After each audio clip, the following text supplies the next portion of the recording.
¿Alguien me puede decir cuál es el mejor partido de la historia de los mundiales? De tantos partidos que han existido, de cientos y cientos de partidos o casi miles de partidos que han habido a lo largo de la historia de las Copas del Mundo, ¿cuál es el mejor? Yo aquí tengo una lista de muchos partidos de los mundiales que pueden ser catalogados como los más épicos, más recordados o como los mejores. Sin embargo, para saber cuál es el mejor partido, la lista es interminable, siguen muchos más, pero bueno, aquí tengo los principales. Pero para saber cuál es el mejor partido hay que leer mucho, hay que investigar y por qué no ver también los partidos y por qué no reaccionar. Aquí tengo un Excel en el cual me he propuesto hacer un proyecto del mejor partido de la historia de los mundiales. ¿En qué consiste esto? Pues tengo una lista de parámetros y un total. Voy a valorar cada partido en el cual voy a ver y reaccionar, y aparte voy a leer estadísticas, alineaciones, contexto de los rivales, el director técnico y bueno, muchas otras cosas más en el trasfondo de cada partido. La intención es poder calificar cada partido de fútbol con estos parámetros. Por ejemplo, en el contexto, en qué momento del mundial se dio y en qué contexto de esa Copa del Mundo. En la instancia, por ejemplo, si es en una final, una semifinal, ronda de grupos, el historial de esos rivales, las emociones que propiciaron ese partido, la cantidad de goles, las figuras en cancha, el director técnico, los directores técnicos participantes, las curiosidades que arrojó ese mundial o ese partido en particular y la vigencia con el tiempo, es decir, qué tanto recordamos ese compromiso. Muy bien, para ello tenemos la lista de los partidos aquí, tenemos varios partidos y vamos a proceder a reaccionar uno a uno en cada video, porque este es el inicio de una nueva serie que se llama El mejor partido en la historia de los mundiales. Tenemos muchos partidos y por video vamos a reaccionar a cada uno de ellos. Así que el día de hoy empezamos. No es el orden original o no es el orden oficial. No es el orden oficial. Aquí puede ser aleatorio. Tengo que analizarlo bien, pero vamos a empezar en este video con el primer compromiso, que es el Uruguay versus Brasil en el Mundial de 1950. En primer lugar, el partido se desarrolló en el Mundial de Brasil 1950. Estos fueron los grupos. Grupo 1, Brasil, Yugoslavia, Suiza, México. Grupo 2, Inglaterra, España, Chile, Estados Unidos. Grupo 3, Italia, Suecia, Paraguay. Grupo 4, Uruguay. Súper raro los grupos, ¿no? ¿Qué pasó aquí? Lo que pasa es que en el Mundial se iba a jugar inicialmente con 16 participantes. Solamente pudieron entrar 13 selecciones. Y fue el primer mundial en la historia y el único en el cual solo se realizaron cuadrangulares y liguillas por grupo, y no se disputó una final como tal, sino que se disputó un cuadrangular final en el cual llegaron la selección de Uruguay y Brasil por cosas de la vida y por coincidencia en el último partido. Pero no fue una final. Hay gente que cree que Brasil-Uruguay fue una final única disputada en el estadio Maracaná. La sede de los partidos estuvo conformado por 6 ciudades brasileñas y los respectivos estadios, teniendo al de Río de Janeiro, el mítico Maracaná, como el de mayor capacidad con 200.000 personas. El balón duplo T fue el balón oficial para este torneo. Y esta fue la lista de los árbitros participantes. Brasil pasó prácticamente sin apuros la primera ronda o el primer cuadrangular, ganando 2 de sus 3 partidos y empatando 1. Aquí vemos los resultados: goleando a México,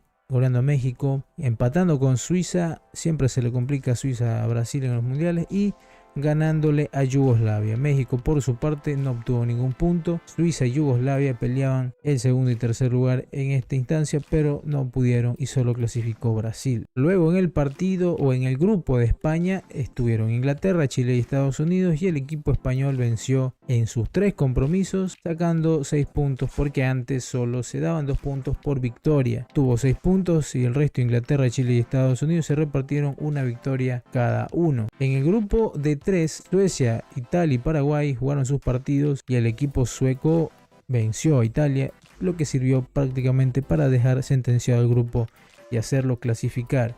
Mientras que en el grupo más raro en la historia de los mundiales, en donde solo estuvieron 2 selecciones, sí, fue un grupo Uruguay y Bolivia, el equipo uruguayo goleó 8-0 a Bolivia.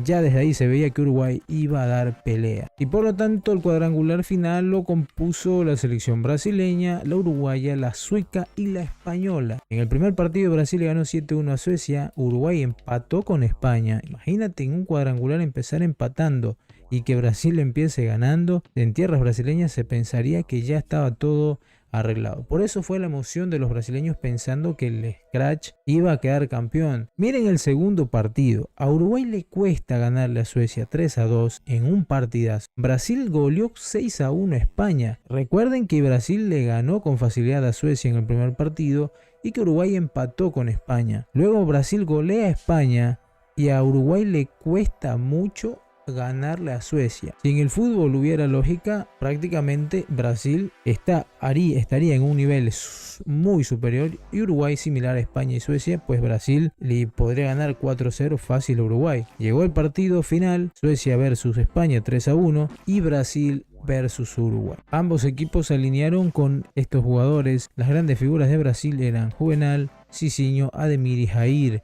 mientras que en Uruguay Varela era su máximo referente junto a Schiaffino, Chiquia y Miguel. Brasil iba a jugar con uniforme blanco como lo hacía antes de ese mundial del 50 e iba a comenzar ganando con un Maracaná a reventar. 200.000 personas apoyando a la selección brasileña que nunca había ganado un título mundial y que esta era la oportunidad de oro, brillante, el momento para Brasil, que venía ganando casi todos sus partidos sin ninguna dificultad y se iba a enfrentar a Uruguay. Friaza iba a marcar al minuto 47 el gol. Este tanto abrió el marcador y luego al minuto 66 Schiaffino iba a dejar a los brasileños perplejos. Gran celebración. Y llegaría Schiaffino al 66 para anotar de esta manera el empate en ese momento. Chiquia cerraría el minuto 79 el partido con un 2-1 en un estadio enmudecido. Faltando solo 10 minutos, los brasileños no pudieron responder y fue tanto el impacto que hubieron muchas anécdotas y curiosidades al final en este compromiso. Una de ellas es que en ese entonces no había mucha comunicación como actualmente, por lo tanto los uruguayos pensaban que Uruguay había perdido la final, porque se imaginaban después del gran accionar del equipo brasileño que Uruguay quizás no podía cumplir esa hazaña. Cuando lo hicieron, en Uruguay se desató una fiesta con mucha euforia. Otro es que el estadio estaba abarrotado de brasileños y tan solo había un centenar de uruguayos.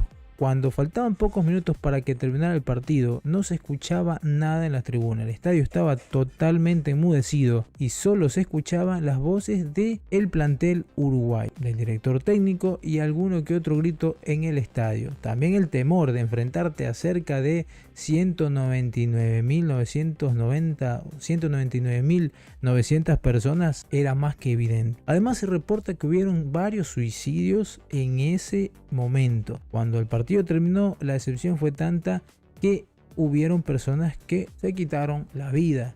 Así de inmensa era la pasión de los brasileños por su equipo. Otra curiosidad es que esta selección brasileña vestía de blanco y como perdieron su partido más importante hasta ese momento, se pusieron de duelo. Y el duelo involucró nunca más volver a utilizar el color blanco en sus camisetas. El maracanazo ya pasó a ser una expresión popular a nivel sudamericano y a nivel mundial. Cuando un equipo brasileño, sobre todo de Río de Janeiro, pierde un partido en casa, se le denomina Maracaná. Y finalmente, otra curiosidad que a mí sobre todo me impresionó porque nunca la había leído, es que el presidente de la FIFA en ese entonces, Jules Rimet, cuando el partido iba 1-1, se metió al camerino para preparar el discurso del campeón dirigido a Brasil. Cerca de 20 minutos estuvo en el camerino Jules Rimet, que cuando salió se quedó sorprendido al no ver los festejos. ¿Se imaginan qué le debe haber dicho? Bueno, ya se cumplió el partido, voy a salir a felicitar a los campeones.